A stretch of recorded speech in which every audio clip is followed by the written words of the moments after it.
Okay, good evening or good morning, everybody. Evening for me, probably morning when I release the video. Um, so I'm gonna do my usual my season end video where I cover a couple things that would be fun to talk about, how I felt in my season, and anything I'd like to bring up that I thought would be uh, constructive for next season. And hopefully I can create some discussion in the group. Yeah. So as always, there'll be my top 10 drafted picks, like Pokemon that I believe were really good draft picks, and also that I just really liked. It's going to be kind of a skew in between both. Um, Mostly these are always going to skew towards my favorite, but you'll see ones that are for sure just like best picks. And then we'll have top 10 draft teams. Were these Pokemon too high on the tier list? Were these Pokemon too low on the tier list? And just some discussion points that I wanted to bring up that would be fun to talk about with everybody, and maybe something that we'll look at for next draft. As always, guys, I'm no Pokemon guru, master, anything like that. My opinion is never be all end all. Everybody is welcome to talk and discuss, like always, like we always welcome in the group. Um, there's not very many hills that I'll die on, so I'm not gonna go crazy in debating or anything like that. Um, yeah, overall, really fun season. I will again at the end, but I want to thank Robin for kind of bringing everybody out of the dumps here. Calvin and I are working like absolute crazy. Calvin's just got a really busy job. I'm working 2 jobs right now. I'm sure Robin's working to some degree, and just everybody's busy. It's kind of what happens. So really appreciate Robin for stepping up and making a dock that looks to run itself, which will hopefully make our turnaround drafts a lot faster. So if that happens, make sure you guys go and thank Robin, and of course just thank the entire admin group and Calvin, of course, for just keeping things going and trying their best, right? It's really hard to manage a group like this, be strict but still be respected, and I do really appreciate that. When I go out and try and play in other groups, man, it drives me crazy because every corner, every stone that I turn in those groups, it's like, holy shit, man, I just wish I was in the NCPL. I wish we were fucking drafting all the freaking time, because they got crazy rules, or people are not scheduling and then they give extensions, and I'm not a fan of that stuff. So I just want to say I really appreciate that. But yeah, anyways, let's get started here. I'm gonna bring us into the top 10 draft picks. Hopefully this works. Okay, let's bring back my camera here. So I put myself, it's minimal. So these were my favorite and or slash what I thought were the best drafted Pokemon in the group, between both divisions.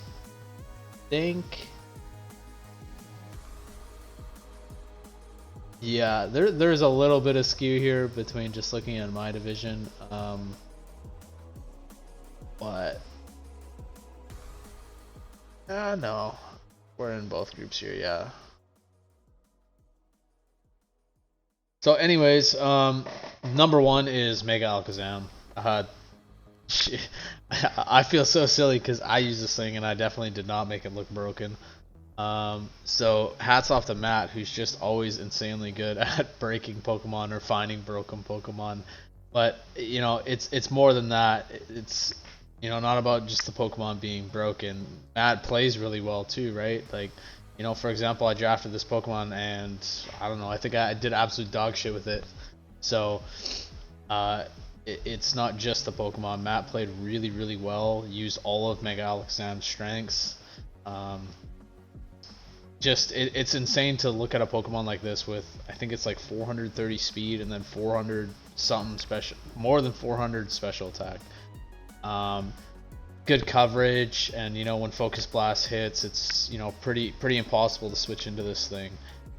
Not to mention, I think he used um, Miracle Eye, I think that's the move it's called, where he can use Psychic to hit Dark and Ghost hit normal and fight and stuff like that. I think he used that move, I believe, in one of his games, if not more, or hopefully I'm not wrong in that. But yeah, absolute mammoth of a Pokemon. Oh yeah, my notebook's at work. Gotta stop bringing that. My notepad though, this had the most kills. Kind of like Matt did before with Primarina. It just absolutely blew everything out of the water for kills. And then it just, you know, on top of that, Matt's in the grand finals here, right? So just something that I think we should look at maybe later on. But yeah, Mega Alakazam, super fun to watch, super crazy to see how freaking much damage it does, and a punch in the Calyx and just be like, oh okay, yeah, no, this does 99%. It's great. Mamoswine, you know, I swear Mamo just gets overlooked all the time and sometimes not picked, but like holy crap, man, this Pokemon is freaking ridiculous when it gets in. Like, definitely the MVP of Flo's team. That's kind of where I'm basing this off of. You know, not to mention he used Freeze Dry quite a bit to cover some harder matchups, and I don't know, there's not much this Pokemon can't do. If it gets in for free, or you know, gets a good lead, it's really hard to deal with this Pokemon. Lots of health, good abilities, got priority. You know, ice ground is just really hard to switch into. But yeah, absolute fun Pokemon. I wish I could play this Pokemon well, but I'm in the midst of trying to learn how to play these more offensive teams where hard switching is kind of more the idea, or just, you know, putting yourself in a better position so you don't have to always use U-turn or Volt Switch or Parting Shot or things like that. So that's part of why I really like watching those offensive teams that don't really have a lot of momentum to them, because I really appreciate how good players are when they can utilize teams like that. And Flo's team was an example of that, even though Latios got flipped her and that was freaking crazy. Next Pokemon, Raging Bolt. Holy cow. You know, I hated this design right off the rip, but it's kind of grown on me. And it's kind of grown on me just because, like, also Raging Bolt seems really freaking good too. It's a Pokemon that's totally up my alley in terms of drafting. Super bulky, as priority. I think it has Volt Switch. It's a dragon. I don't know, really cool Pokemon. Loved watching it, even though it was ridiculous, like watching Thunderclap just, like, you know, clean up everything, right? I'm sure it wasn't fun to verse. Thankfully, I don't think I had. I didn't have to verse it in mine. But wow, yeah, crazy Pokemon. Not to mention it's got Photosynthesis, I believe, so you can use Booster Energy, which is also ridiculous. Yeah, I think this is one of my favorite that I had. Favorite Pokemon to watch throughout the season. I know my favorite Pokemon that was to watch throughout the season. I'd say Raging Bolt's number 3. Number 2 is going to be Barraskewda. I have long looked at this Pokemon as a Pokemon that's able to be drafted without Rain, just because of its ridiculous stats in attack and speed. Now it doesn't have great defenses, so it doesn't work as well as I think it would, but this Pokemon is just, I mean, it was better early on in the season, but I still think this Pokemon is really hard to play against, rain or not. I'd really hope that I see more people draft Barraskewda without rain. I think it's good enough. The thing is, I feel like a lot of people and players want to draft a water Pokemon that's kind of bulky, because water is just a good Pokemon that can switch into lots of different things. And there's just lots of really great water Pokemon. But I do think, as an offensive Pokemon, if you're going to draft one, I think Barraskewda is crazy. Especially with a team that doesn't have Water Absorb or you know, something like that. Because, like, Barraskewda can run Protective Pads now, right? So it's like, it's not even the biggest deal if you just want to flip turn around, right? But anyways, number 5 is Zygarde 50. I have a really super sweet spot for Zygarde 50. I love this Pokemon. It's one of my favorite Pokemon. I've tried to use it a couple times because I just love this Pokemon. I love its Thousand Arrows. I love Glare. I love the Dragon Dance. It's bulky. Um, but it's never worked out for me. So I was really excited to see. I think it was Nathan that played this one. Yeah, and he got a heck of a ton of kills with it. Really good play. Uh, really good plays with Zygarde. Really fun Pokemon. Next is Entei. Always wanted to use this Pokemon. I think I overlook it all the time. Just so I don't really like drafting fire Pokemon in general. But I think Entei, I always forget that it gets extreme speed. And that is just like, that alone is really good. I think it's a really hard Pokemon to switch into. Sacred Fire is really freaking annoying with the 50% burn. It just does a hell of a ton of damage. He's got a lot of HP. He's bulky. I don't know. This Pokemon is definitely nuts. I think Jared used it as well, or used it in another season. Somebody's used this Pokemon quite often in their seasons. But Entei, yeah, super fun. I love all the cats. Raikou, Entei, and Suicune. Although Suicune burns a hole in my freaking head every time I think about it after the 250 turn game I had with Blade. Yeah, Entei's really cool. Like I said, I like those offensive Pokemon that, you know, once they're in, they're in. There's no flip turning, there's no U-turning, there's no parting shot, there's no volt switching, because I really respect how the players usually play with those Pokemon, because the players that usually draft those Pokemon are pretty good at the game. So, and ode to that is Calvin was the one playing Entei that I was mostly watching. So, next up is Terrapagas. This ridiculous price for what you get on this Pokemon. I didn't realize its ability is it's like Marvel Scale, but it's not, or Multi-Scale. Its ability, instead of just 50%ing damage, okay, it gives you a ×4 resistance is what it is, or ×2 resistance. I can't remember, but the way that I realized is that you're never gonna do lots of damage to this Pokemon unless you're using percentage attacks like Super Fang and stuff like that, and that is where it gets really crazy, because the thing is like with Dragonite, you can still do a ton of damage, right? Like if you got a banded Darmanitan with Flare Blitz, I mean, yeah, it's resisted, it's gonna do a ton of damage still, you know. Or like or Icicle Crash from Mamoswine. I'm not sure the calc on it, but it's 50% damage. So Mamoswine could still potentially kill it if it's like 200% damage or something like that, right? Whereas with Terrapagas, you're getting, no matter what move you use, it's resisted to it. So I think that's a really crazy thing to think about. Not to mention, it's got a stab 120, I think, base special normal move, which it's 100% accuracy, which is insane, considering how little ghost Pokemon are to be drafted. Like, I mean, most players will look for a ghost Pokemon, but like, there's not a lot of great, amazing ghost Pokemon that you want to bring to a matchup, right? So it's like, you know, Terra Starstorm, that you know, that fucking hurts, bro. Like, you know, get a Meteor Beam in there and 1.5 attack, and then hit Terra Starstorm, like, hit a Rapid Spin, you're fast now. It's got great stats. It's got an amazing ability. This Pokemon's definitely worth more than what it was in this season. So next up is Pecharunt. This is far skewed to, I just think this was a crazy Pokemon in the draft, and I think it's in Were These Pokemon Too Low. I think I put it in there. I would really, I'll go more into detail, but I would really urge players to think more about this Pokemon being legal. Yeah, I'll go into it a bit more, but insanely strong Pokemon. 160 base defense is absolutely ridiculous. Like, it's not even that the 160 is ridiculous. What makes it ridiculous in draft is that at base 160, you're over 300 just off the rip.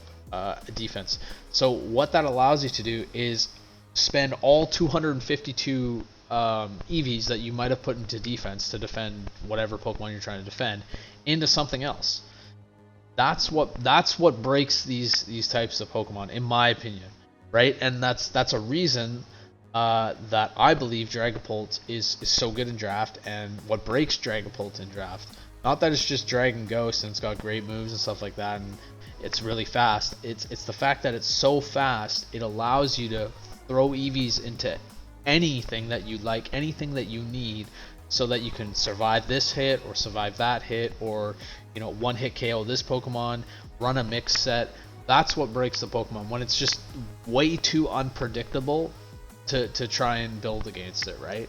That's my version of what I would think Dragapult is broken. But going on to, oh, did I thought I listed these wrongs. Number 9 is going to be Seismitoad. I thought Simon used this Pokemon incredibly well. I think he showed a side of Seismitoad that is the way it should be used. Maybe not the way it should be used, but the way I think it's best used. I didn't realize how much coverage Seismitoad really got until I'd prepped for it. But Seismitoad's always been kind of lacking in terms of a defensive Pokemon. It hasn't been drafted that often.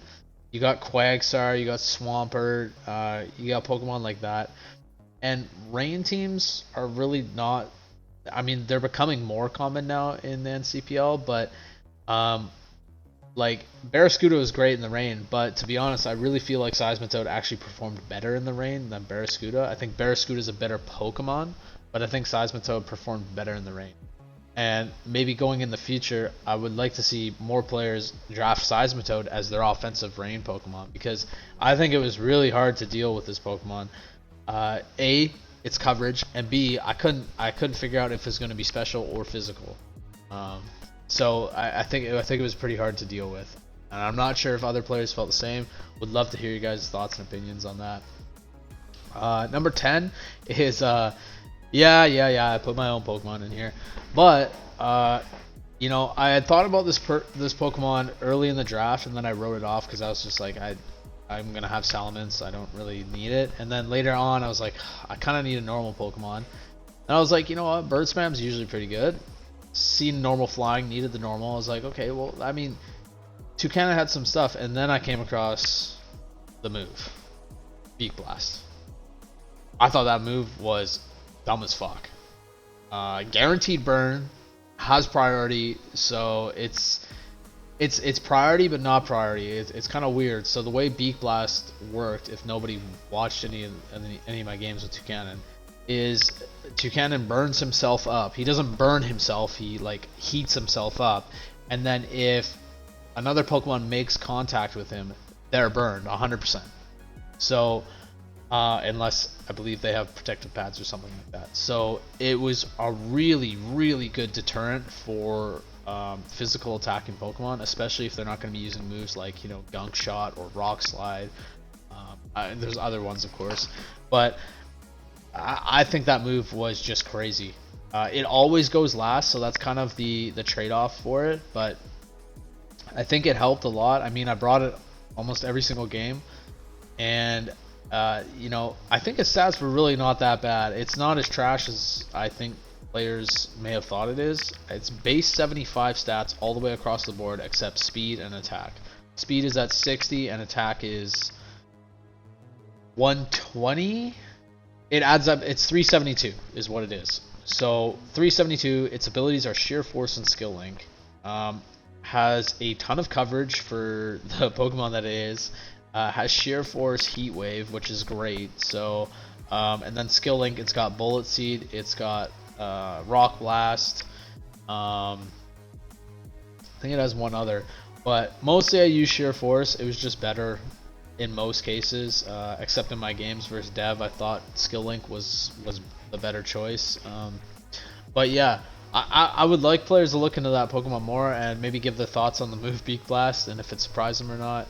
I think for 2 points, this was an absolute steal of a Pokemon. Flying, had Defog, has U-Turn, is really hard to switch into. You usually don't want to attack it if you're a physical Pokemon, so I feel like there was a lot of things surrounding it that made it kind of difficult to deal with when it was on the field. So hopefully some people felt the same as me, but yeah. I know this is kind of quick and unconventional, type video for me. I just don't have a lot of time, so I'm sorry if I'm not, following it as diligently as I normally would. But yeah, next up is going to be the top 10 draft teams. So I'll switch us over to that. Get my camera going here. Of course, I never have it ready. Okay, top 10 draft. Oh, we're on the wrong one here. Oh boy. Okay, we're gonna close this real quick. We'll go back to here, and then shoot. Okay, let's see. Okay, yeah, we'll go back here. Well, you saw what one of them was. Let's get us to number 1. So, I think here. So here are my top 10 draft teams. I'll move my camera. So my top 10 teams that I thought were really good teams, and teams that I just enjoyed watching, or teams that I liked a lot, were number 1 with Christian, and number 2 Scotty, 3 Flo or Florian, 4 Matt, 5 Robin, 6 Chris, 7 Nathan, 8 Reggie, 9 Lucas, and 10 Jonas. So I did make a little bit of images for these teams, just to show what my thoughts were on those teams. I'll bring us to that right now. So here's Christian's. So I thought Christian's team was pretty balanced across the board. I thought his momentum was probably the craziest. It was a really hard team to get momentum on, I felt. Every turn there was a Pokemon that's going to do damage to you, or switch out to a Pokemon that's going to hinder your attack, or pass a wish onto a Pokemon. Not to mention he had Volt Switch, he had U-turn, another U-turn, Parting Shot, more U-turn. Just the whole team was able to maneuver around threats or walls or whatever's holding up Christian from winning the game. He was able to switch around. Lando being a huge participant in that. I think Lando's still a freaking phenomenal draft Pokemon. It's so reliable. But one thing I'd like to mention about Christian is I feel like he always drafts like kind of unorthodox type teams and surprises people. Now I kind of mentioned this last season, but he drafted several ghosts, and I feel like he put players in a position where they had to prep for those ghosts. And I thought that was kind of a, I don't know if that was a premeditated strategy by any means, but I felt like that strategy paid off quite a bit in some ways. And here, for example, why I think this team might be a little unorthodox is he has no Fairy Dragon Steel Core. He's got, well, I guess he kind of does. Not really. He's got a Dragon and he's got a Steel. And he doesn't have Fire, Water, Grass Core. He's just got Pokemon that I'm assuming he wanted to draft, thought would work well together, and he did really well, like he did last season. I think he works really well with Pokemon like Zeraora and Landorus, who can kind of be both special and physical. I think he does really phenomenal in those games where he can utilize, or force the opponent to guess on what he's gonna build. Not to mention, I think Christian did a really good job of utilizing Jellicent's attack. I think a lot of players were unprepared for Jellicent to hit them with strong, effective attacks. So, yeah, one of my favorite teams, and I think one of the best unorthodox drafted teams. So, it's really hard to even see, like, at least for me, my perspective, what I can learn from this draft, because I don't really know what Christian wanted from this draft. It just performed well, and that's why it's my number 1, is because I think Christian is a good player and he can perform well with these types of teams. But yeah, Going on to number 2 will be Scotty. So let's move my camera here. Scotty's team, and Scotty himself, always drafts really reliable teams. I think he has a really cool core of Pokemon going on here. They cover themselves so freaking well. It makes me want to run this core because I like it so much. The trio core would be Galarian, Weezing, Hydreigon, and Celesteela. I think they just work really well together. But the core of Pokemon that I'm talking about is those 3 plus Skeledirge and Araquanid. I just feel like those 5 are ridiculous together. I don't really know what you would do against those 5s. The only thing that you really wouldn't have is, you know, electric invulnerability. You know, you'd be a little susceptible to, like, you know, Specs Thunderbolts and stuff like that. But I mean, Araquanid covers ground. Hydreigon covers ground with Levitate. Celesteela covers ground with, you know, Flying type. Weezing's got Levitate as well.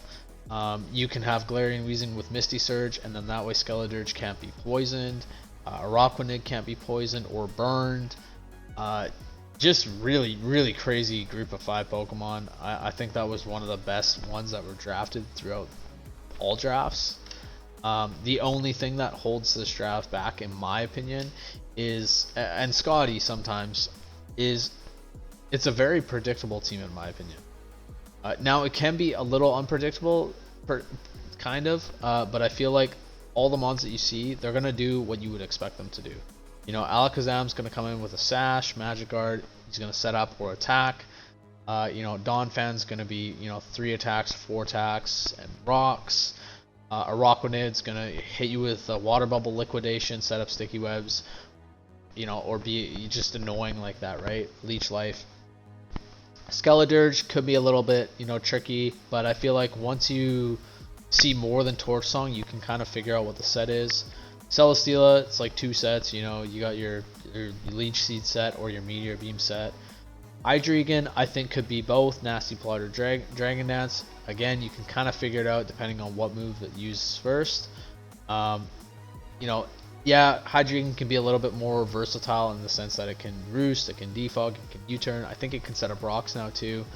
That mon I think changes a little bit, but Galarian Weezing, Will-O-Wisp, 3 attacks, maybe Pain Split. Lycanroc, 4 attacks, Choice Band, Life Orb. Meowstic, gonna be annoying. T-Wave, screens, things like that. Sceptile, I think, could have been a little bit tricky to deal with, especially because Shed Tail now. Not sure if he got to use it this season, but yeah, I think still a very good draft team. Another thing that I feel held this team back was the momentum. Now, I do really like teams that require hard switching, but I felt like this team didn't benefit too much from hard switching. Like, every single Pokemon's got a hard switch here, I believe, except Hydreigon. Yeah. So, you know, I feel like there's a few Pokemon that can hard switch, but you know, Lycanroc doesn't really want a hard switch. Alakazam doesn't really want a hard switch. Sceptile doesn't. Hydreigon to some degree doesn't. So I feel like that kind of didn't help the team too much. But overall, I do feel like what brought this team down a bit was maybe its predictability. Great draft. That's my opinion. Still one of my favorite though. Number 3 is Flo or Florian. Now, guys, the numbers on here for like total and offense and defense and speed, it doesn't necessarily mean it's a bad draft or it's a great draft, because there's lots of other things at play with a draft team. Ooh, get my camera back here.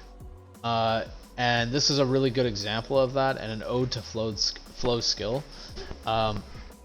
You know, looking at this team, this position, Flo being on 3, is one of my favorites. It's more skewed to the favorites, and the reason that is because I don't know how he made this team work so well. I'm not saying it's bad. It's just I feel like this is one of the weaker drafts. Not like bad, just one of the weaker drafts, and definitely one of Flo's weaker drafts. So this team very much carried by Mammoth Swine. I think Palmat performed pretty well, but like Celesteela, Latios, and Mammoth Swine, I think those were just like absolute back the carriers here. Mammoth Swine being the top here, helping Flo out a lot. Felt like kind of like what Flo said, is Latios didn't really get to shine as much as he wanted. Kind of resided to Luster Purge, Flip Turn, kind of more so all the time. Mammoth Swine got to be kind of creative with freeze dries. Celesteela, I think, was reliable for him. Palmat came clutch sometimes. I do think Palmat's a little bit underrated right now. Its electric typing kind of lets it down a bit, but also helps it at the same time. It's got amazing abilities for an offensive Pokemon. It's got pretty good stats. I do think we're going to see more of this Pokemon as it goes on. I think Flo made a good showing for it. Yeah, overall, I'm not really sure what essentially let this team down, and I'm not really sure what brought this team up. I feel like Flo kind of just carried this team. I feel like that's more what happened. Not that any particular Pokemon was insanely good, maybe besides Mammoth Swine. I feel like Flo just, this is a really great example of how good are you at team building and how good are you at prep, versing your opponents, and I think this is a good example of that. So that is why Flo is at number 3. Number 4 is gonna be Matt. Now, Matt's team is fucking insane. There's only one other team that I'm gonna say that about, but Matt's one of them. Just every corner, every stone is covered. There's not a thing that is covered. There's defog, there's rapid spin, there's flip turn, there's U-turn, there's priority, there's wall breaking, there's sweeping, there's cleanup, there's setup, there's I've already said everything.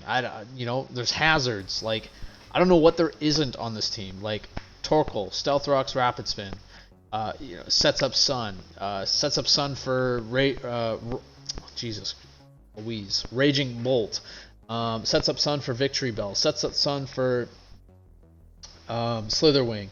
Slitherwing has first impression. You have Thunderclap from Raging Bolt. You got Spikes from Klefki. You got Defog from Klefki. You got Screens from Klefki.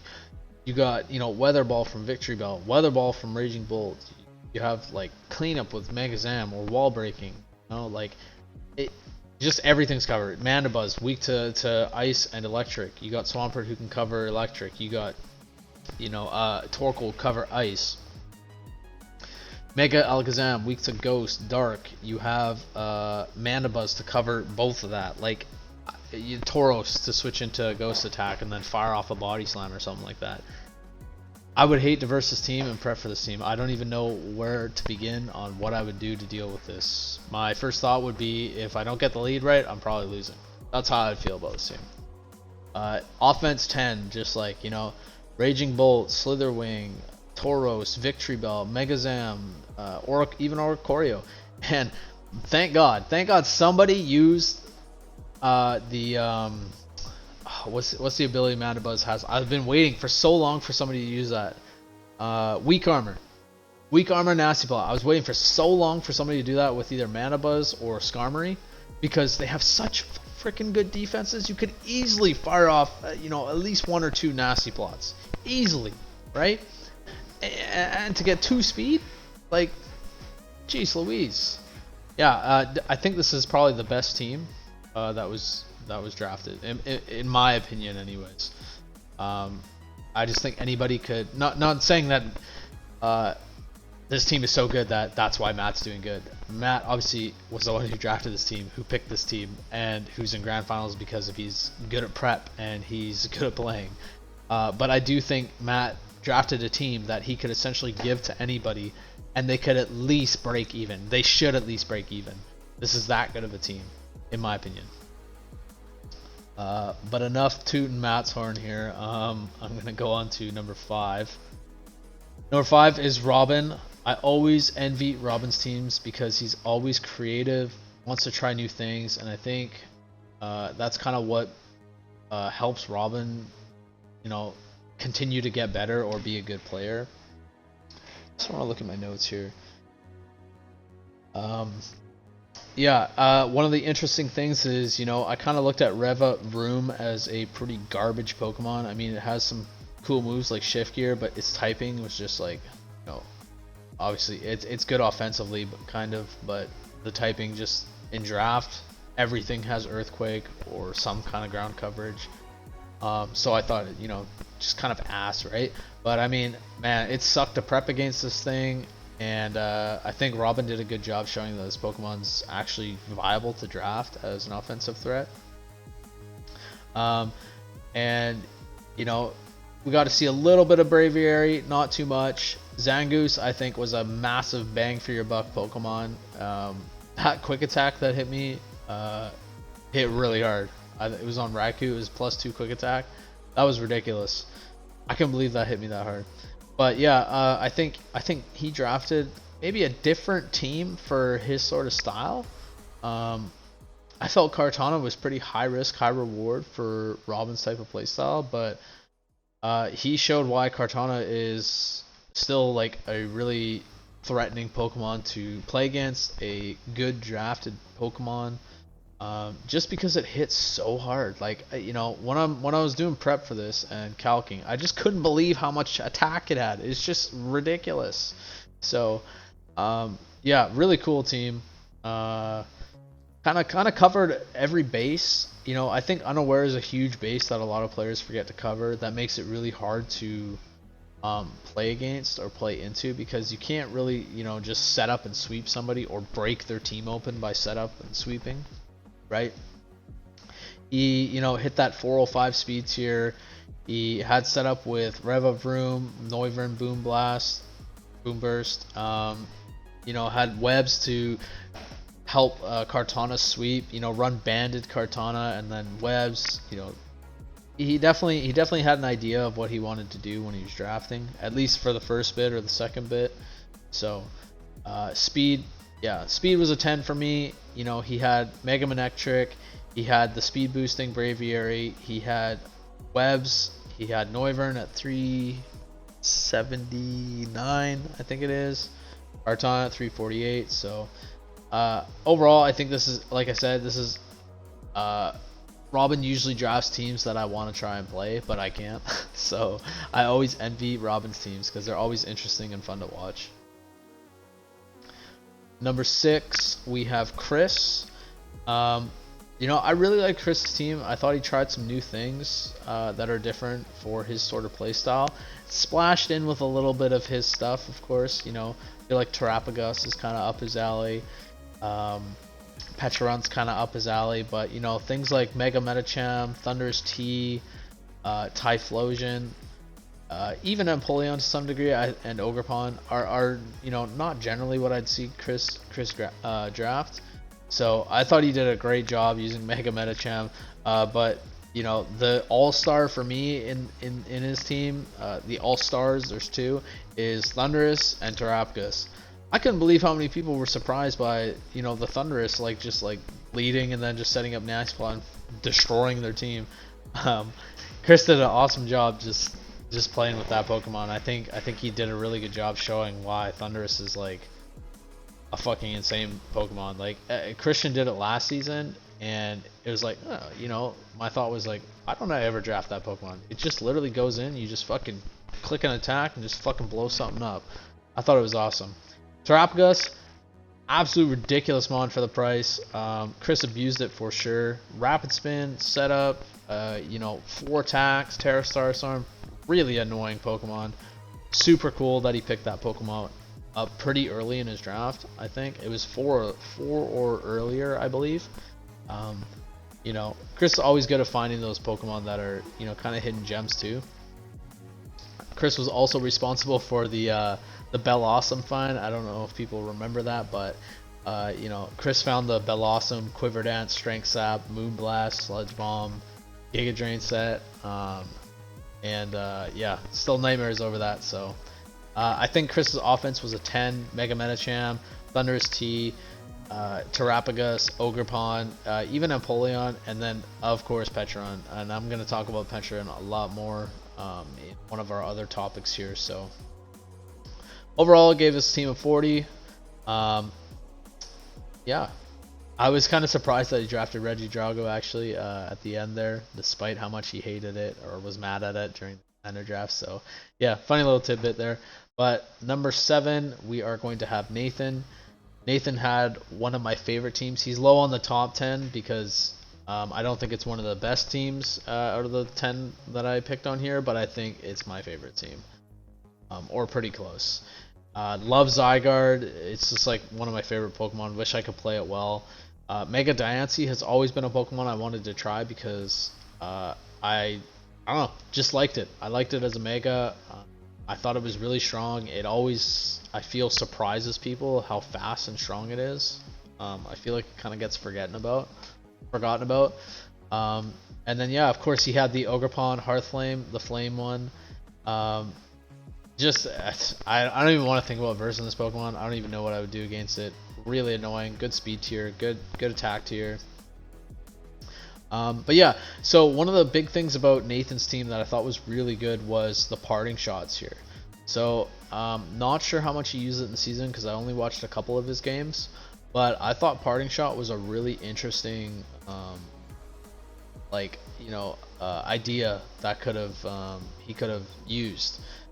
Parting shot into Zygarde, parting shot into Mega Diancie, they both have really good defenses. So if you could get a parting shot off and get one of them in, I mean, you're basically forcing the opponent to switch once Zygarde or Mega Diancie are out because they're just not going to do enough damage. So I felt like that was a pretty insane combo if he ever did it, or if Nathan even thought about that while drafting. It gave me ideas for more drafts that I do write down. A parting shot into these bulky offensive Pokemon. Just right now I'm in the midst of trying to learn how to play a different playstyle than bulkier offense. So one thing that I do want to mention about his team is the momentum is a 7. Now he does have lots of U-turn, Volt Switch, parting shots, which I think are really good. The one thing that I feel like slowed his team down a lot, and I'm not sure if I would say he would benefit from having a different Pokemon that had the same role, but I feel like Skarmory, and not so much even in the games that I watched, just looking at it on paper, I feel like Skarmory puts an absolute halt to his team. That's just my opinion. I always have never been a big fan of Skarmory, so maybe I'm a little bit biased on that, but I do feel like it has rocks and spikes and whirlwind and stuff like that. I just feel like on an offensive team, Skarmory is more or less a hindrance, just because it has to hard switch out when it hard switches in. If you know what I mean. Like Skarmory sets up rocks or defogs, and then it's got to switch into your offensive threat. I just feel like it's not really that great in draft, but again, I'm still learning lots of things, so maybe I could be wrong. Let me know what you think. But moving to number 8, we have Reggie's team. Now, I don't have a whole ton to say about Reggie's team. One of the more interesting things that I thought was really cool was the Sneasler Rillaboom combo here. I never even thought about that once, but that's a really great combo because Sneasler's big weaknesses were ground, psychic, and flying, I think. So to be able to cover the ground one, which everybody's going to want to just run Earthquake instead of a psychic move or something, an off psychic move like Zen Headbutt, they're going to run Earthquake, especially if you got like Incineroar, Savali, is that Savali Steel? Yeah, Savali Steel. People are going to want to click Earthquake, so there isn't a Pokemon that he would want to click Psychic against besides Sneasler. So, and not a lot of people run flying offense. That's just always been a thing in NCPL. Not a lot of bird offense or flying offense. So, but yeah, pair that offense with Mega Aerodactyl and to some degree Incineroar, and then Rillaboom and Sneasler, of course, right? The other thing that I would like to mention about this team, now this team has crazy offense, but really only on the physical side, and I think that's kind of what I don't know if I'd say let this team down, but I think is easier for players to build into, and that's why I rated the offense a 7, even though Mega Aerodactyl, Sneasler, and Rillaboom are crazy threats all on their own. That is why the offense is a 7. Just my opinion. Let me know what you guys think, of course. Defensively, I think he's got some great defensive options. Uxie Incineroar combo is kind of cool. I like that. Uxie's become a better Pokemon than I think a lot of people thought. It's just great. It's got U-turn, it's got rocks. It's so bulky, so bulky. Eats a knockoff, no problem. Eats a Shadow Ball, no problem. So, moving on to number 9 is Lucas. Now, this team I have a really soft spot for because I love Mega Aggron. But this is like my style of team. You know, aside from a couple mons, it's bulky. It's, you know, it's defensively offensive. You know, Tapu Fini is really bulky, but it's gonna hit pretty hard. Mega Aggron, the same thing. Landorus, same thing. I really like Electrode as a Pokemon. Victini, I've always wanted to draft. Not to mention, I just think all of his team works really well. This is definitely one of the actual best teams drafted. Now, like I said, I think Matt's team is the best team, but this is one of the top teams drafted for sure. It's just so great. You know, Tapu Fini, Mega Aggron, Lando together is just a great core. Now, Tapu Fini and Mega Aggron may have to hard switch in and out, but Lando really helps that out with the Intimidate. You have, you know, flying for that ground coverage if you don't want to use Lando. You have Victini to cover, you know, grass or something like that, or ice, right? And then he just has these great supporting Pokemon. And I can't remember if I put it on, these Pokemon were too low.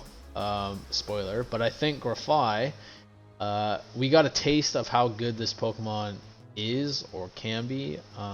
Lucas abused this quite a lot through the season. I think this is an insane Pokemon that's just been sitting in low budget points for quite a while. It has 3 or 2. It at least has 2 great abilities in Unburden and Prankster. It's at a 350 speed tier, I think, on its own. I think like high 200s for attack, you know, with Unburden, Prankster, Parting Shot. I really think this is a great Pokemon. Would love to know what else people think about it. But yeah, I mean, you know, offense 9, defense 10, speed 9, hazards 9, momentum 7. Now I can break all this down, but I know all of you can see this. The things that I'm seeing in these offense, defense, speed, hazards, momentum. I mean, you know, offense, Lando, offense, Hawlucha, Victini, Lycanroc, Grafai to a degree, Mega Aggron, Tapu Fini was set up. And then defense, I already named the defensive Pokemon. Speed, you have Hawlucha on its own, Hawlucha with, you know, Unburden. You have another Unburden user. You have Electrode in the 420s or 430s. Victini 328, Lycanroc 355, I believe. Just a really fast team. I mean, even you're deterred with Trick Room because Mega Aggron's freaking slow, man, and he freaking hits so hard, right? For a defensive Pokemon. Yeah, this team has a soft spot because this is totally the style that I would draft. If I was not trying to learn how to play differently right now, this is probably what I would have ended up drafting or close to it. But yeah, last but not least is the demon himself, Jonas. Now, this is an absolutely fucking terrifying team to verse and prep for. When I was putting these pictures in, I was like, holy frixicle. I am glad I did not have to play this team. I just don't know how you would. It's the same as Matt's team. My first thought was like, if I don't get the lead right, I'm probably losing. I don't know how I would deal with these Pokemon. None of them do you want to trade attacks with. They're all bulky. They all have really high attack. Yeah, I don't. One thing I want to mention though about Kingambit is I feel like Jonas used Kingambit the way I believe he should be used in draft, and not just resorted as a Pokemon with the 6 stacks on his ability. Kingambit has really good stats on its own. I mean, it's literally a better Bisharp, literally. I mean, Bisharp did get Eviolite now, but I mean, people used to draft Bisharp before King Gambit was even around, right? And King Gambit has better stats than Bisharp does. So, you know, plus the ability to also help his attack, right? But yeah, momentum is a 10. The reason it's a 10 is because there are several Pokemon here that can really get out of control really fast. Raging Bolt easily clean up with Thunderclap if you didn't prep correctly. If you prepped 4 attacks on multiple Pokemon, I mean it's gonna Thunderclap everything, right? If you're not gonna make Jonas guess on whether to click Thunderclap or move, it'll clean up. And I think we've seen a couple games where he did do that. King Gambit, same thing. You gotta prep how to deal with that. Force it out if you can. Otherwise, it's just gonna clean up an entire team. It can clean up before it even gets 6 stacks. I mean, Bisharp used to do that, and it didn't have that ability with the stacking on deaths, right? Ogerpon, all Ogerpons after a Swords Dance and potentially a Trailblaze, all problems to deal with, especially because Ivy Cudgel has crit rate on it, and I seen that move crit fucking more than 50% this season. It critted more than 50% of the time that it was used this season, which is insane. And then Mega Garchomp, I've seen this thing fucking get out of control. Like, Jeremy used this when I hosted a draft long ago, and he was sweeping people every single week with this Pokemon. Super bulky, Scale Shot, Swords Dance. It's just too much to deal with, especially with Earthquake Stab, right? One thing that I will mention is offense is still a 10, but this is a pretty heavy physical side team. Now, Jonas did get pretty creative with the Tapu Bulu sets, but it is fairly physical, I would say. He likes using Alamamala physically, which I've seen him play rough, knock off, flip turn, those things. Mega Garchomp, Ogerpon, King Gambit, Bulu, they're all physical. They can be special for sure, and that's why the offense is still a 10, but that would be my only thing that I would say about this team, really, is that could be susceptible to really big physically defensive Pokemon. But yeah, that's going to be it for the top 10 drafted teams. These, again, were kind of a in-between of... Sorry, my camera's been kind of out of view for a bit. These were kind of in between my favorites and what I think were really great teams. So there's not really a definitive line that I made in between them. But 1 to 10, that is ordered.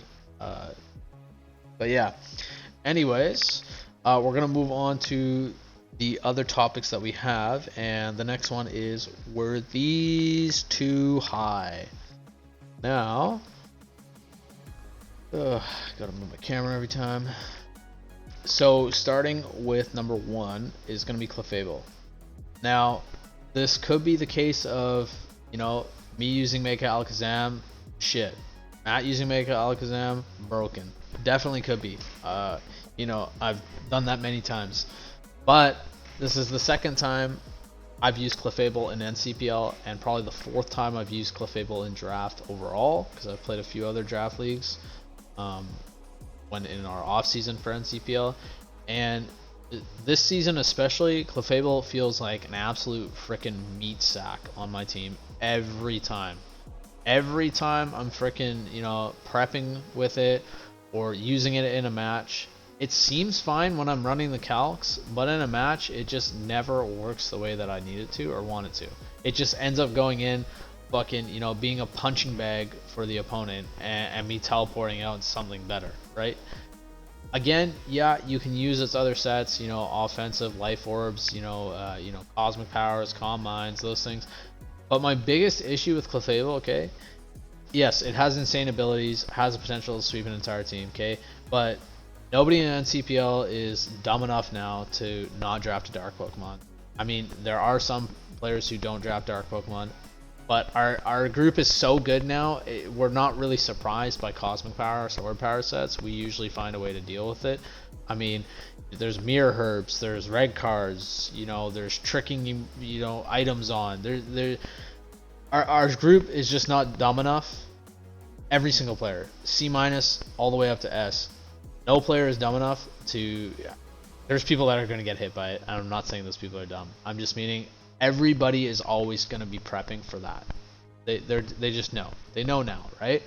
But the other thing that I wanted to mention about Clefable is its stats. Okay, it doesn't have great stats.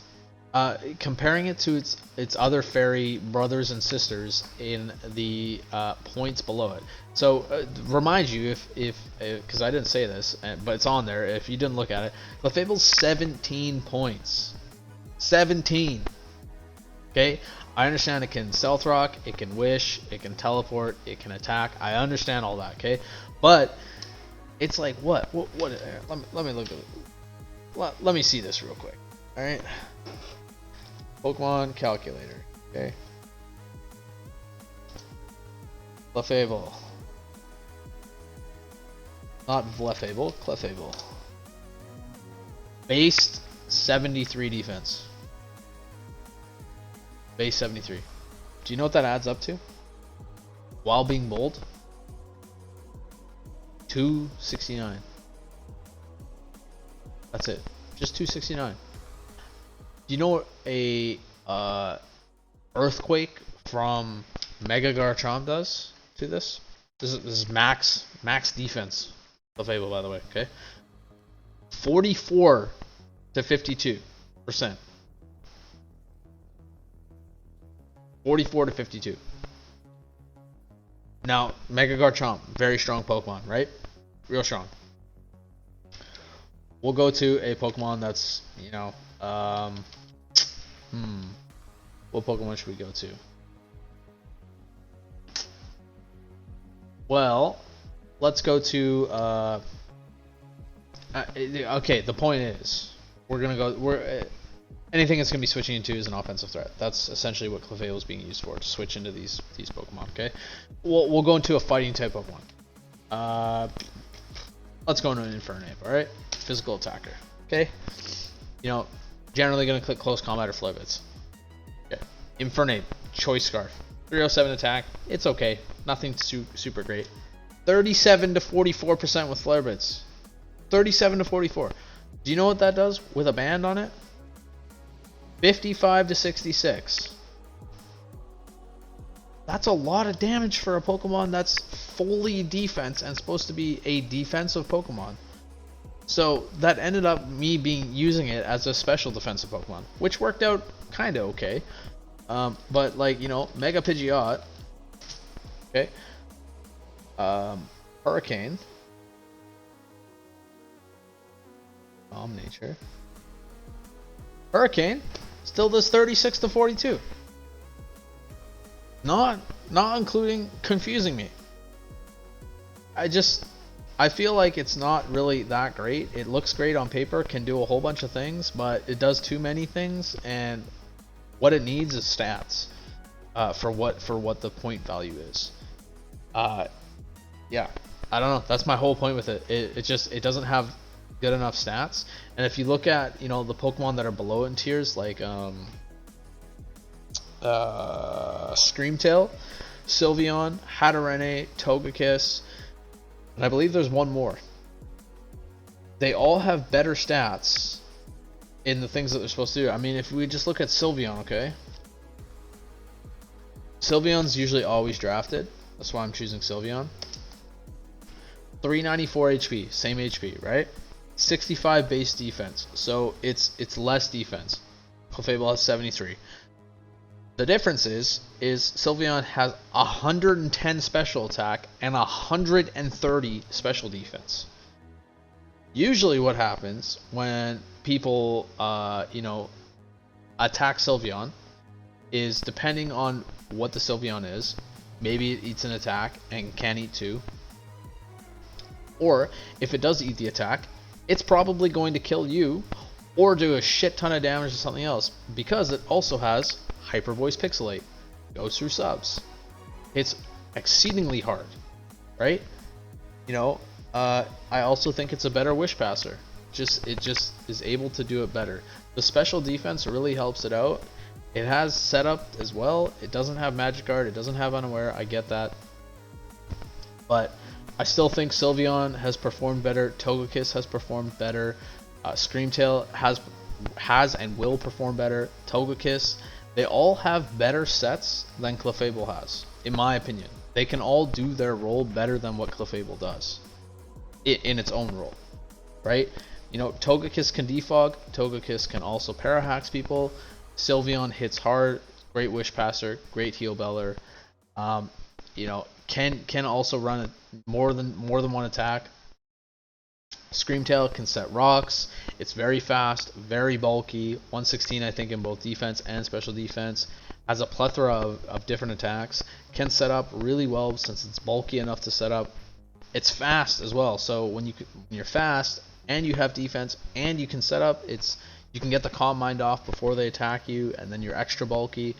Yeah, I don't know. I just don't really have much good to say about Clefable. So please feel free to fire off what you think is good about it, but please keep in mind that there's 4 other fairies below it that I think have overall performed better in draft and have been picked more. I just think for what Clefable's worth, maybe Clefable isn't exactly a bad Pokemon, but for what it's worth, I don't think it's that great. You know, sitting at 17 points, in my opinion, in draft. I feel like you slap a band, you slap a Specs, slap a Life Orb, you know, even Silk Scarf, or, you know, muscle band, I think it is, black glasses onto something. I feel like this Pokemon doesn't perform very well when people prepare properly. So yeah, yada yada yada. Clefable I've complained twice now about. But next up is Mega Beedrill. So yeah, this one I feel like, you know, it goes in between breaking and, you know, being too low, because it has so much attack, so much speed, adaptability, so it's extra hard to switch into as it is. We know how hard adaptability Pokemon are to deal with anyways. Crawdont had a problem with it in my draft. Could not figure out which Pokemon was good to sack against it. Mega Beedrill's 10 times faster. So it's at 13 points though. I know that doesn't seem high really, because 13 points is not that high in comparison, but I feel like 13 points might be high for what you're getting now and what you're bringing to your match. The reason I say that is Mega Beedrill's, you know, obviously really weak to rocks, not like extra weak or anything, but it does not want to, you know, have rocks in the field. It wants to U-turn out most of the time, so it wants to come in and out of the match constantly, right? So that rocks are its weakness. But on top of that, it can't run an item, so it can't protect itself from Rocky Helm, and it can't protect itself from Stealth Rocks. And there are several Pokemon that, you know, can wall both its stab attacks. You know, I've used Noivern in the past against Mega Beedrill to wall Mega Beedrill, and you know, Noivern's a good Pokemon, but I mean, to completely wall Mega Beedrill as Noivern, I feel like that's not a good thing for Mega Beedrill. I would like to see it drafted more. I've kind of wanted to draft it myself, but been a little bit too shy to. I just feel like for what you're getting it's a little too high, because people are gonna, you know, spam rocks against you, spam Rocky Helms against you, things like that, or, you know, look for static Pokemon, you know, flame body Pokemon, things like that. To deal with Mega Beedrill. I feel like there's a lot against it and not a lot going for it. Yeah, because I feel like, you know, it's also pretty predictable in the way that you're gonna bring it. Again, 13 points isn't like, you know, crazy high or anything like that, but basically my thought process is, you know, maybe we look at lowering it and maybe we see its use go up more. Always down to see more exciting drafts. And yeah, that's kind of my whole point with Mega Beedrill. And at number 3, I kind of hit on this last season, and you know, there was a lot of pushback on it, but I still stand by it, and even more so this draft. I feel like Rotom Heat is just not as good as Rotom Wash overall. I understand what the points were made about it in terms of offense. You know, the rebuttal to that I have is you are and we are relying on overheat. Okay, now it's, what is overheat, 140 or something like that, but I think it's 90 accuracy, and we all know what hacks have been like this season. Okay, to rely on that and say that it's as good as Rotom Wash because of that, I feel like is not a really good example or a good point to stand by. Maybe, like, I understand that the fire offense is good, you know, the fire electric together, but it still falls victim to, you know, mostly running heavy duty boots, relying on overheats. Yeah, I don't really have much more to say. I just feel like Rotom Wash is so much easier to draft, so much easier to play, fits onto more teams because of the water electric typing. You can experiment a lot more with Rotom Wash. Yeah, I kind of feel like just any team that has easily accessible rocks, you have to play around that as Rotom Heat. So again, there's no hills here that I'm gonna die on. Maybe the Clefable one, but that's kind of just how I feel about Rotom Heat. I would really like players to think about that one a little bit more. Just because relying on accuracy has never been a good thing. Especially in this group, we've seen a lot of good players lose to, you know, accuracy problems, right? So, but next up is Beartic. Now, 7 points isn't really that high,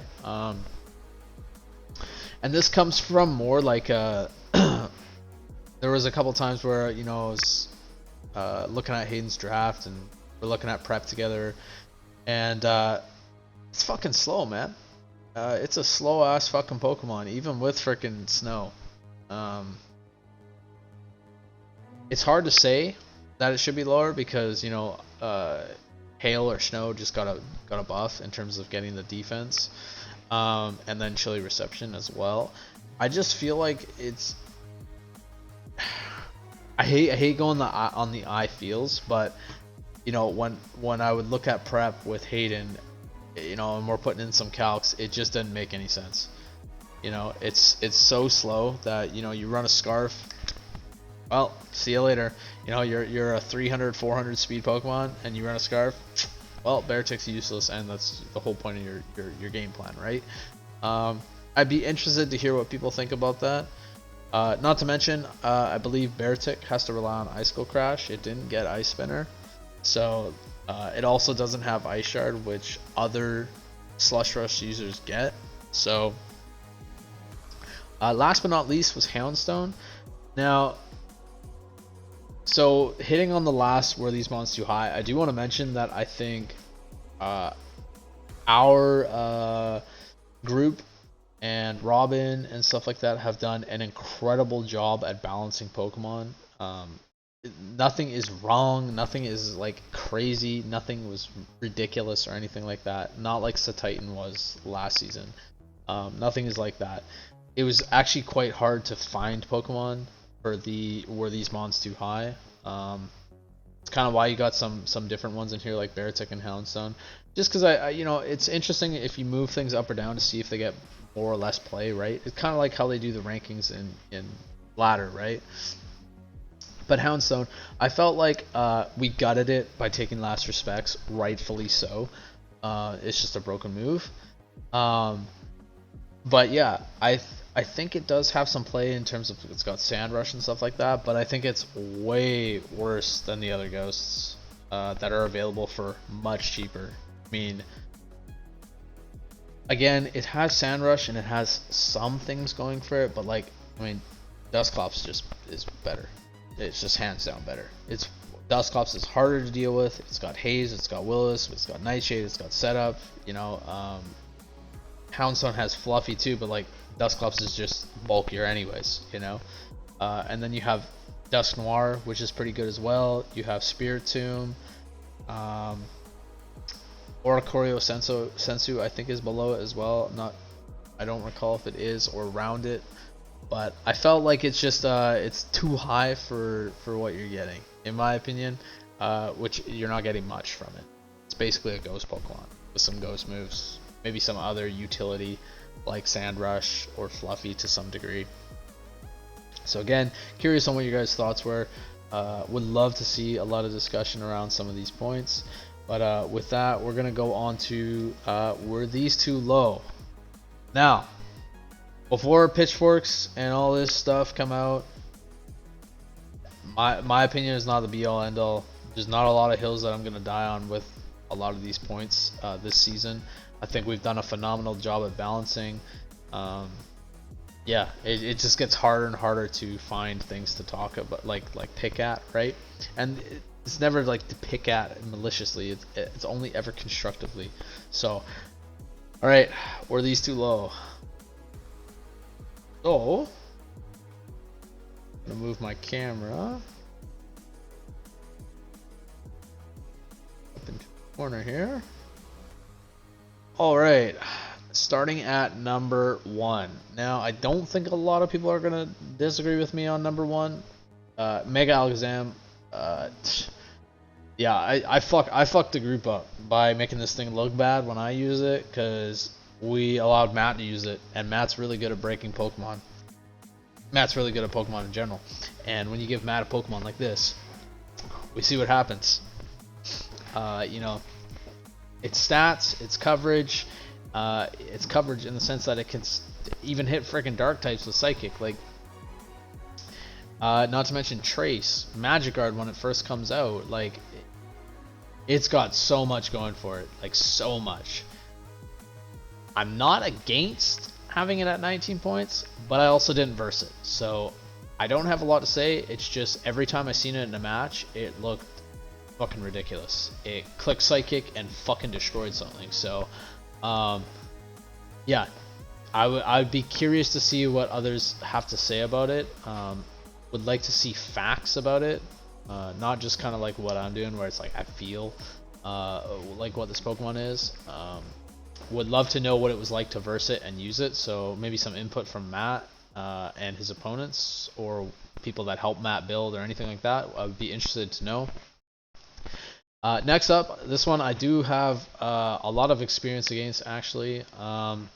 Obviously against Chris, I had to prep, and I'm gonna thank the players that helped me mock against this, because this was an absolute mammoth of a Pokemon to try and play against and prep for. I had no idea really how to properly deal with it. My best bet was to force it in on my Darmanitan, to break it down to a point where it wanted to recover so that I could switch in and, I don't know, try and break it down that way. But my Scarf Darmanitan, I think it was Scarf Darmanitan and Petrarunt. Yeah, my Scarf Darmanitan did 36 to 42% to it. With leftovers, I had absolutely zero way to break this thing. The player that mocked with me ran this leftovers nasty plot set, and I lost like 4 times in a row to it. I never beat it. It set up nasty plot. No matter which way I played around it, even knowing that that was the set that was going to be used in the matches, I could not deal with it. I just was unable to. So the best answer was Darmanitan, force it into the interaction where it had to recover, and then maybe get in Infernape or Swampert. I ended up running a Infernape set with nasty plot because I figured with my Darmanitan, Petrarunt was probably going to be full defense, and Petrarunt has 88 SPDF, which is pretty good, but nasty plot Scorching Sands was able to do a large chunk when I was calcing against it, and ultimately I was able to deal with it like that. But again, it was kind of on a whim, and I think it actually, I didn't OHKO it, and then it killed me, and I had to pick up the cleanup on it. Because what happened was Infernape did a bunch of damage to it. It killed Infernape. Darmanitan came in. Chris swapped out Pecharunt. Then I hit Regidrago. By the way, Regidrago, that crit didn't really matter because of the set that I had on Darmanitan. It was an adamant set. I think it was like a 2% chance or something like that it was not gonna 2-hit KO. So yeah, anyways, I would really urge players to do some calcs, give me some thoughts and some facts about Pecharunt, but I think its bulk, its sets are a little bit on the broken level, and then on top of it, you know, adding in RNG to the mix with Malignant Chain, I never think is a good competitive standard to have, where we allow a Pokemon that does this RNG that's in their favor. It'd be like allowing a Pokemon that has a 50% chance to freeze a Pokemon. I just don't know if that would be really a great competitive step for the group. That is kind of how I feel about Pecharunt. Raging Bolt performed, in my opinion, way above its points. It's super good. I just think giving a Pokemon with that bulk, with that physical presence, a priority move, and you know, an ability that allows it to be boosted by Sun or boosted by Booster Energy is insane. 16 points is high, but I think it might be too low for that Pokemon. Now, we had two great players use it, so it's kind of hard to say. I'd be curious to know what their thoughts on it were, but I feel like it much overperformed its value in my opinion. So next up at number 4 is Volcanion. Yes, there's a little bit of salt behind this one, but I think 13 points for what you're getting is fucking ridiculous, right? Like, this Pokemon has coverage for days, it's super bulky, has water absorb, it hits like an absolute freaking train, and you just can't trade blows with it. Not that like that's, you know, you're gonna want to trade blows with it, but like, man, when this Pokemon gets in, like, I can understand why Calvin didn't like building against it last season when I had it. It fucking sucks. It's, you know, it's got Earth Power, it's got the fucking Steam move, Steam Eruption, it's got Flamethrower, it's got Sludge Wave, it's got, you know, hidden power is allowed in this group, right? Not that it's a bad thing or anything, but 13 points, that's pretty crazy in my opinion, you know. So the water fire typing is really good as well. Not sure, is there another water fire type? I don't have my notes on hand, but yeah, I think 13 points was a little low. Again, I just want to say that I think everything was really phenomenally balanced. Nothing was like, you know, ridiculous. You know, maybe Alakazam, but you know, it's drafted by a player that's incredible at playing Pokemon, so it's really hard to say. But next is number 5, which is Noivern.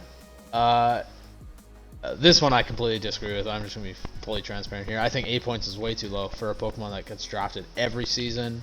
Now, I'm all for some gems being lower and stuff like that, but like, I don't know. Noivern at 8 points, it gives you a great speed tier, it gives you defog, it gives you U-turn, it gives you Boom Burst Throat Spray setup. You can be a defensive Pokemon. It gives you immunity to ground, immunity to spikes. You have Super Fang. You have good coverage. Draco Meteor, Flamethrower.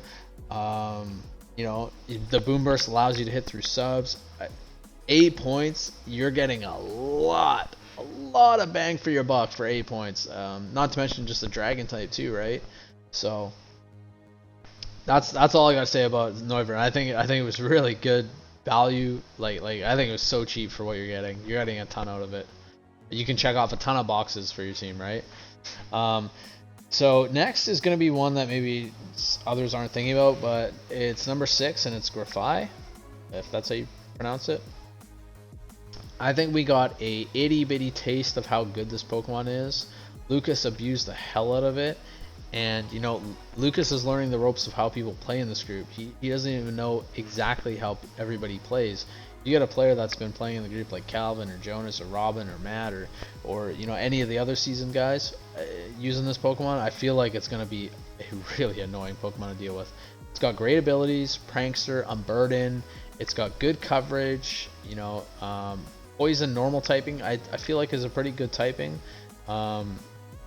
You know, an offensive poison type Pokemon I think is also good. But yeah, you know, immune to Ghost, can soak up those toxic spikes for you. I think it provides a lot for 5 points. Plus the speed tier is really good at 350, I believe it is.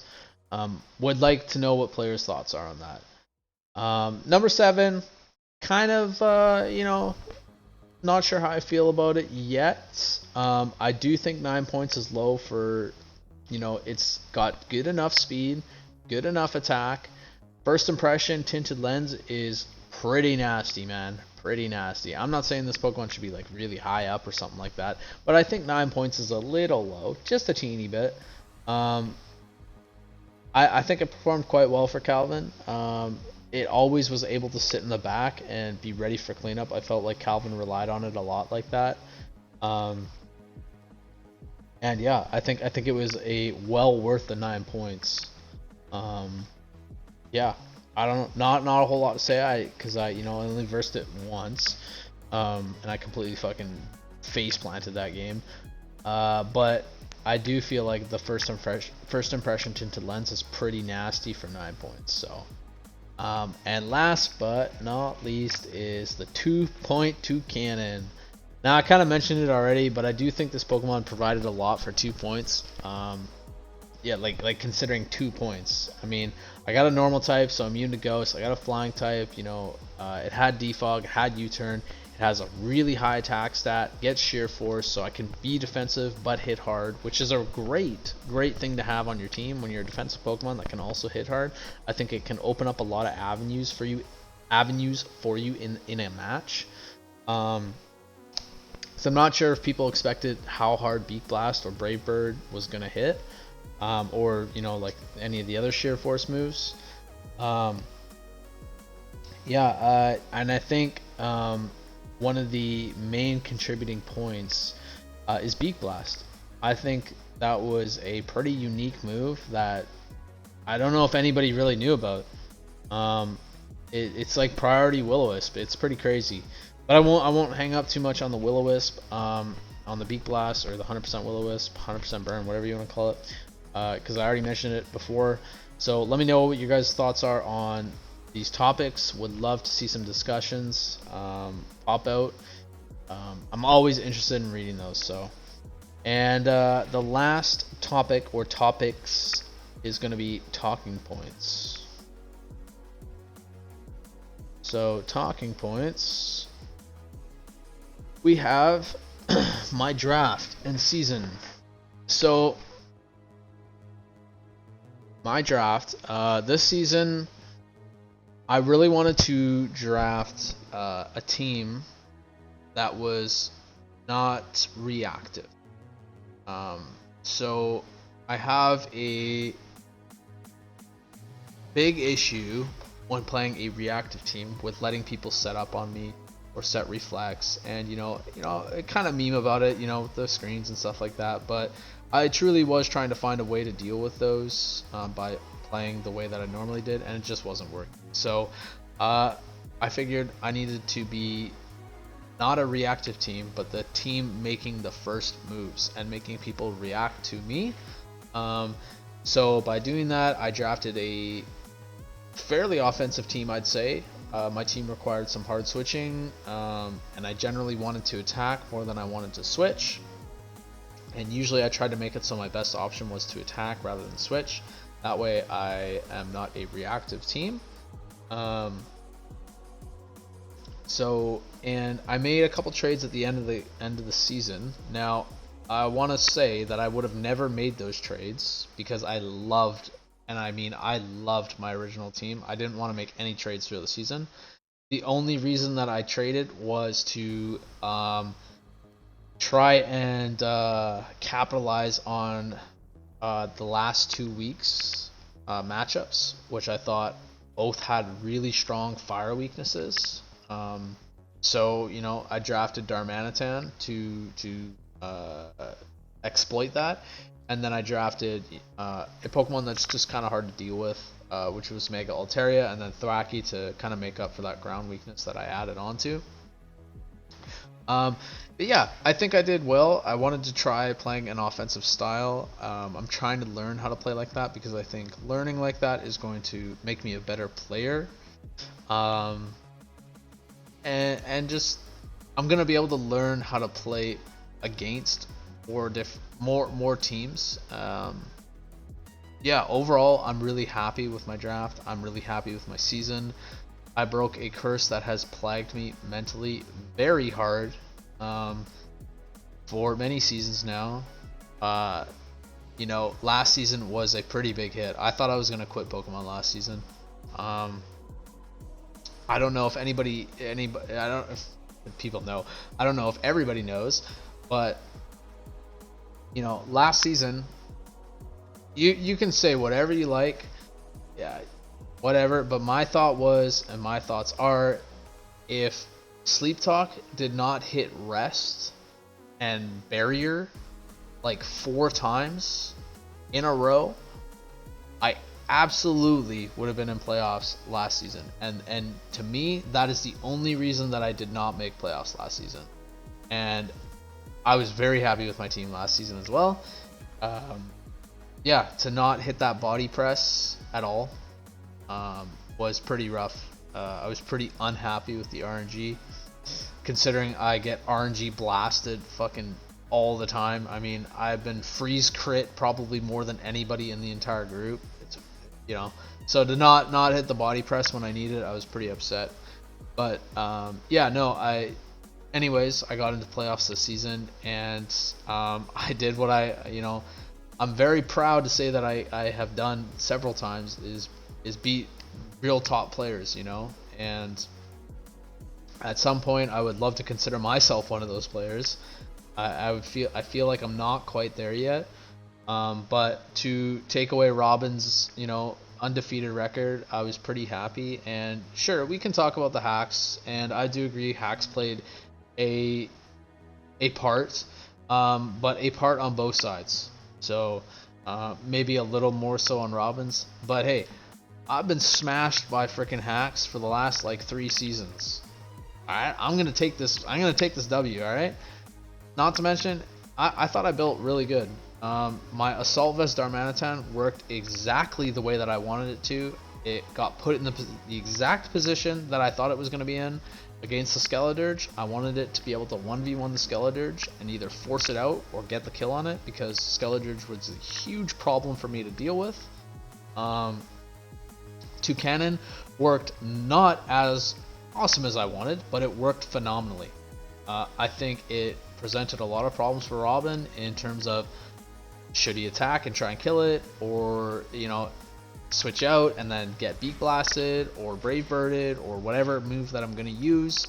And it ended up allowing me to burn his Pokemon, his Kartana. I think both matches it burned it, right? So I really one of the things is, like, there's so many people that can say, yeah, but he missed these gunk shots or whatever like that. Okay, but there's a lot of players that Robin would have missed those gunk shots and still won anyways.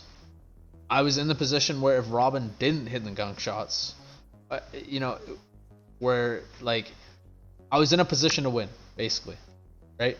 Is what I want to mention. So I'm not saying that I'm this great player or I'm better than Robin or anything like that, because I think Robin's a top player and I'm not quite there yet. But I do think I did build well against him and I prepared the right things. Kartana did hit me a little bit harder than I expected, so I don't think I was expecting Life Orb set is what he used. I was expecting Band or a Scarf, and I had an idea for Band or for Scarf, but Life Orb was hard because I couldn't switch into its 4 attacks. So, but yeah, anyways, very happy with my season. Hope I can continue in the next season if we have a faster turnaround. So, But next point is going to be the timer. Now, I will say I overreacted a little bit, but I wouldn't say it was like for nothing. I do think the timer needed a change. We all just weren't aware of it because it's never really used in our group, because I think everybody kind of respects each other to a degree. I mean, like, you know, I joke about, here's the thing, like, I joke about if you really wanted to beat Calvin or like Laurel or something like that, just turn on the timer, because they're gonna go fucking mental when you turn on the timer. They're gonna get all haywire, but that's the same for everybody, right? And you know, I would never ever do that to any of them. I would never do that to anybody in the group anyways.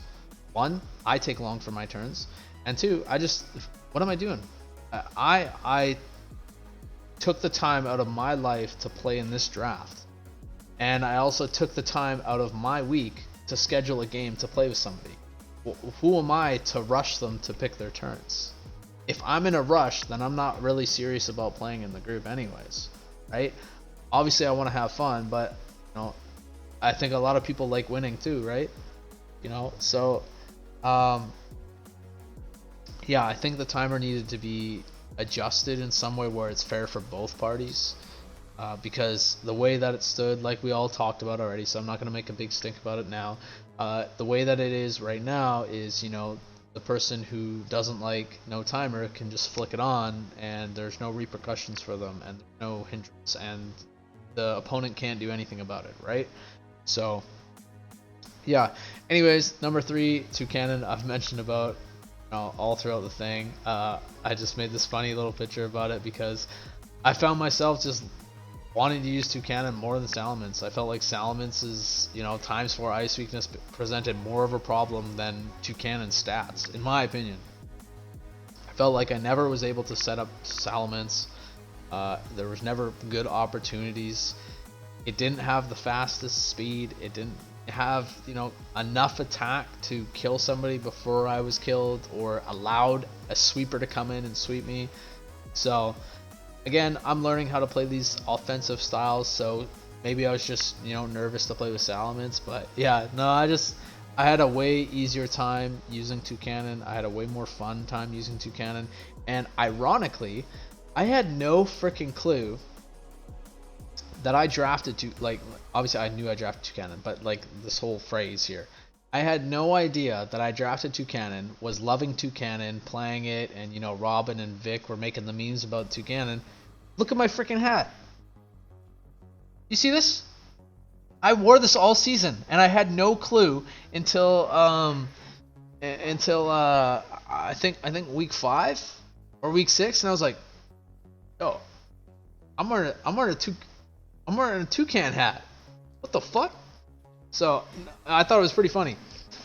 You know, if people were like, "Oh, you ordered the hat," you know, when you started playing Toucan, I'll show you my Amazon thing. I got this like 2 months ago because I sent Hayden the message of when it came all crinkled, and I was fucking pissed. I was like, I'm sending this hat back because they sent it to me all crinkled. But I ended up using it all season. Maybe it was good luck. So number 4 though is Hidden Power. So I played in 3 drafts in our off season. 3 drafts at the same time was really crazy. I said I wouldn't do it again, and I'm doing it again. In 3 drafts, or, well, 1 already ended, but I'm in 2 drafts right now, aside from NCPL, that are just starting. So anybody who wants updates, feel free to ask me, or I'll post them. Post my teams anyways, or my matches. But yeah, I played in 3 drafts, and in one of the drafts, Hidden Power wasn't legal. Now obviously the tier list was different, so preface the whole conversation by saying, you know, the tier list would have to be different. But I do think it would be some sort of discussion to talk about a draft that doesn't allow Hidden Power. Not that I think Hidden Power is broken or anything like that. And I think it's good in some sense in draft, but I felt like I had a lot of fun in draft without Hidden Power. It was nice to look at the moves that were presented to me for the Pokemon and not have to think about a coverage move that it doesn't normally have that would be on it just to cover its one resisted Pokemon. You know, like this Pokemon doesn't have an ice move for Landorus. It's got grass or water, but it doesn't have an ice move. You know, so you can't slap on Hidden Power Ice and, you know, 2-hit KO Landorus, right? Swampert and Ferrothorns, obviously, and Gliscors, obviously those Pokemon get way higher on the tier. But it also makes, you know, some of the shittier Pokemon a lot better. Like, you know, for example, Colossal. Love that Pokemon, love what it can do, but the problem is like everybody can throw on Hidden Power Water and just absolutely destroy that Pokemon, right? Or Hidden Power Ground. So I felt like Hidden Power kind of made the draft more interesting and made prep more interesting. I felt like we got to see a lot of interesting sets. Now, you know, we can always say like it's really cool when we see like a Hidden Power Grass Lando or something like that. Or Grass Knot Lando or something, whatever that was that Chris used that season. I think it was Grass Knot or him. So I can't remember. But like, you know, I know that's cool to some degree, but it also is really cool when you can see people utilize itemization or things like that, not just slap on a Hidden Power just to deal with their one resisted Pokemon. So I'd be curious to know what other people think about that. The other one is I played in another draft. I don't know if maybe it was the same one. This one of the drafts had a lot of rules. Was no double items.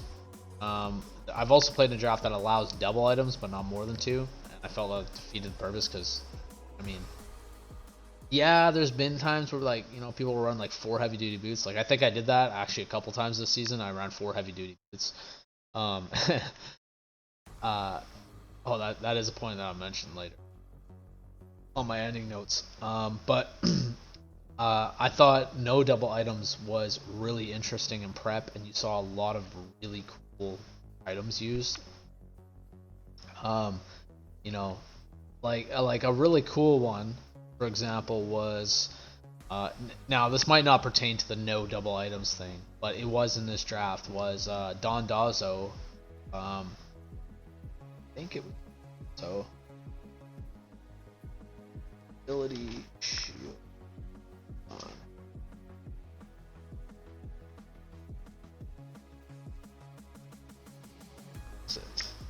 Yeah, I think it was a Dondozo ran ability shield. Now again, that we can say that might not pertain to the double item thing, but it wasn't a double item, and somebody already had a Chesto Berry team. I don't know. Anyways, I thought it was really cool because we got to see items like this used, and it would bring more variety in what people are building item wise. Like I thought it was really cool when we got to see Mirror Herb used for the first time. I'd love to see Amulet Coin used. I would love to see Utility Umbrella used. You know, things like that. So, yeah, that's really all I have to say about double items. More just like thoughts, spitballing, see what people think, right? And so this is gonna be a big one.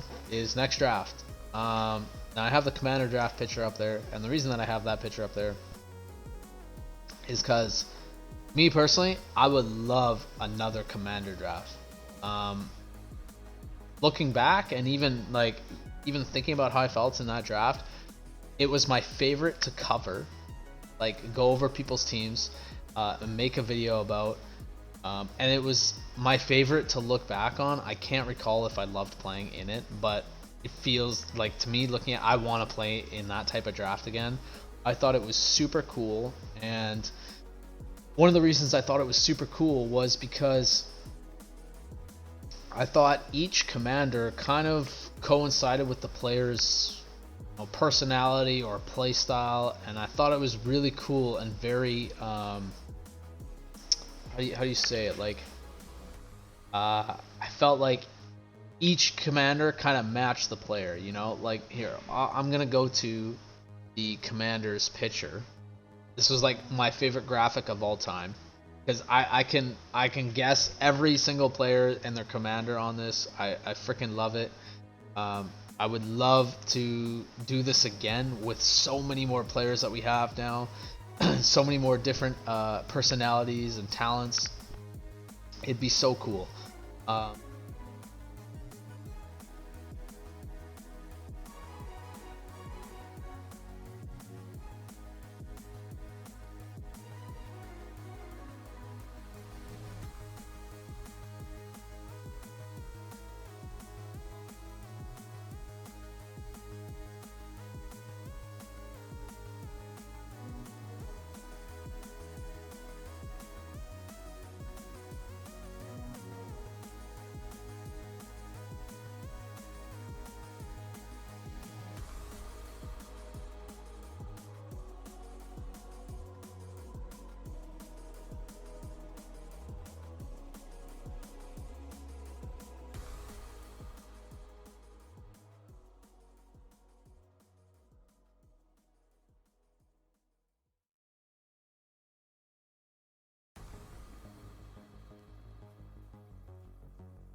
to see another another commander draft.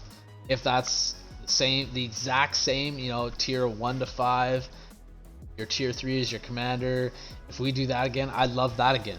Or if we change it and it's like, T1 commander or something like that. I don't know. I would just love another commander draft. I thought it was a really interesting, fun, but still kind of competitive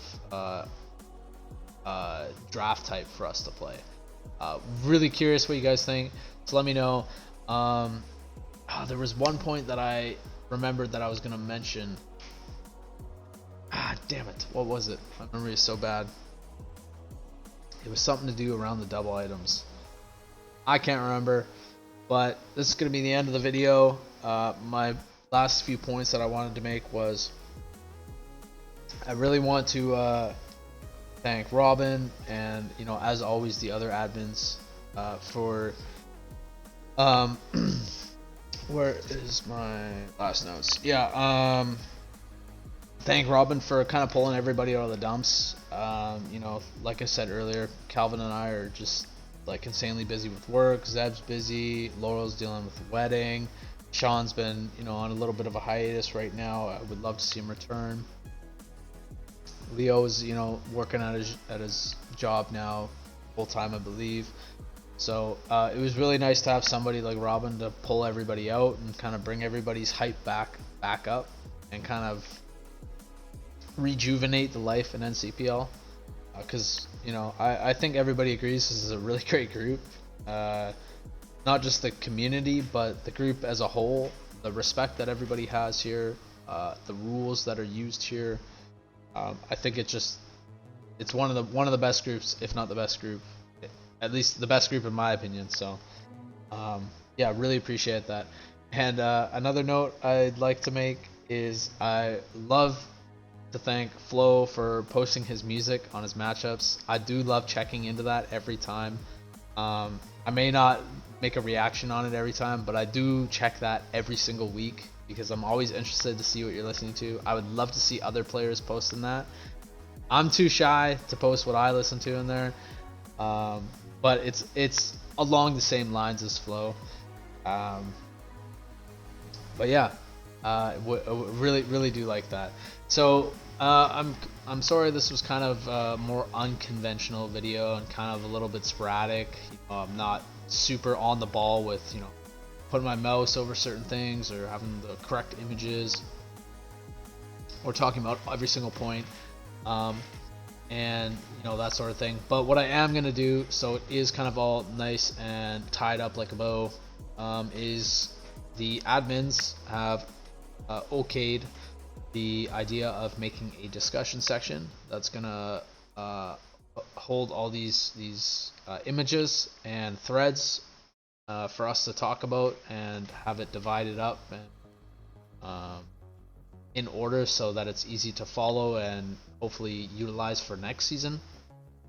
So yeah, that will be nicely displayed and organized for all of you to comment on. So please, even if you only leave a little bit of thoughts, that's okay too. Would love to hear as much of you in there as possible. That would be great. It's not just for me, but it really helps the admins figure out stuff for next season. And it just helps you get involved with the community and get more of a feel for your personality and stuff like that, right? So, because I think sometimes, people can take things the wrong way. I'm definitely a huge denominator for that. Sometimes if I don't know somebody very well, I can take things the wrong way pretty easily. But if I do know you, usually everything rolls off my shoulders. So, yeah. Really happy. Thank you for having me this draft, you guys. Super happy with my season. Hopefully I wasn't an annoyance for all of you. And I do hope you guys seen my funny screens picture that I made. That is only pertaining to me, because I cry about screens every single season. So, this wouldn't be my season end draft video if I didn't mention one thing about screens. Alright guys, see you later.